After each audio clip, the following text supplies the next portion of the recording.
relevant ang papel ng Vice President ngayon, kaya siya itinanggal at hindi sinali sa National Security Council. Bakit hindi nila pinapaliwanag? Bakit kinakailangan tanggalin bilang miyembro yung mga dati ng Pangulo sa National Security Council? Tinanggal din bilang miyembro at aktibong bahagi ng National Security Council si dating Pangulong Joseph Ejercito Estrada. Tinanggal din si Pangulong Gloria Macapagal Arroyo. Tinanggal din si Rodrigo Roa Duterte bilang miyembro ng National Security Council. Wala nang transparency. Ang usap-usapan kagabi nung yan ay lumabas istorya, ito ba ay nagbabadyang martial sapagkat tinanggal na yung mga tao na maaasahan sana nating ibalita sa sambayan ng Pilipino yung totoong estado ng ating seguridad.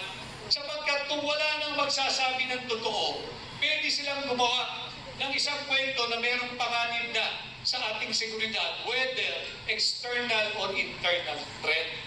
Bakit mo kinakailangan tanggalin ang mga dati ng naging Pangulo?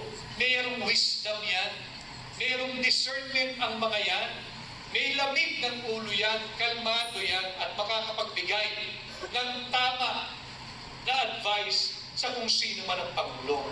Dito makikita mo, kaduda-duda yung ginawang reorganization. Ito ba ay nagbabadyang para sa loob? O ito ba ay nagbabadyang na malapit na tayong tumungo doon sa pinangangambahan na lahat na magkaroon ng isang armadong sigalot o hidwaan laban sa ating kapitbahay na China? Bunsod sa pag-uudyok ng ating alyadong Amerikano. Importanteng malaman natin ito. Dahil pag nagkaroon, whether ng martial law o ng gera laban sa China, apektado ang buhay ng bawat isang Pilipino. At hindi nararapat tinanggal ang Vice President o yung mga dati ng naging Pangulo. Paano pa natin malalaman yung tunay na estado at kalagayan ng ating bansa? Kung sila na lamang ang mag-uusap, ang magdedesisyon at maghuhulma kung ano ang direksyon ng ating bansa sa mga darating na araw, linggo, buwan, taon at panahon. Kinakailangan alam niyo ito. Kinakailangan na papag-usapan natin ito at kinakailangan somehow ay napapagliwanagan natin sa mga mamamayang Pilipino ang mga mahalagang usapin na panlipunan. Again, part po yan ng advokasya ng akbang na maiso, yung peace and security. Ang kinakailangan natin ay katatagan ng ating seguridad. Tama, pero hindi natin kayang pumasok sa isang armadong sigalot laban sa China. Hindi natin interes yan. Hindi mo nga mapakain ang iyong nagugutom na populasyon. Papasok ka ba sa isang armadong dihidwaan o digmaan laban sa China? Wala nga tayong tugon at hindi matugunan yung issue ng food security. Papasok ka pa sa napipintong armadong hidwaan laban sa China? Papayag ba kayo niyan? Alam mo ninyo, pag tayo pumasok sa isang gera, panuorin lang ninyo yung mga international news. Tingnan ninyo yung itsura nung away ng mga Hamas at ng Israel. Tingnan ninyo yung itsura, iba-ibang gusali, natigil ang eskwela, walang nag-aaral, yung mga kabataan, kawawa, walang matirahan, pati ospital, iba. Hindi ito kinakailangan natin. Ang kinakailangan natin, pagkain, kinakailangan natin tugunan yung mga 5 pangunahing problema ng ating bansa: inflation, poverty, yung kawalan ng trabaho, yung korupsyon, at yung kawalan ng pag-asa ng higit na maraming Pilipino.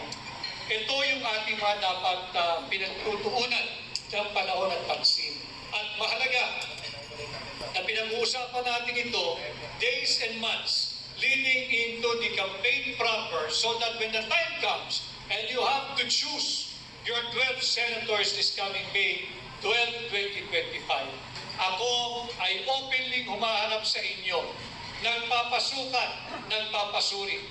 Kung sakaling ako ay pasado sa inyong gagamiting batayan, ang pag-iusap ko, ikampanya nyo rin ako sa inyong pamilya, sa inyong kapitbahay, sa inyong mahal sa buhay, sa inyong kaibigan, at sa lahat ng Pilipinong inyong makakaharap sa anumang panig ng mundo.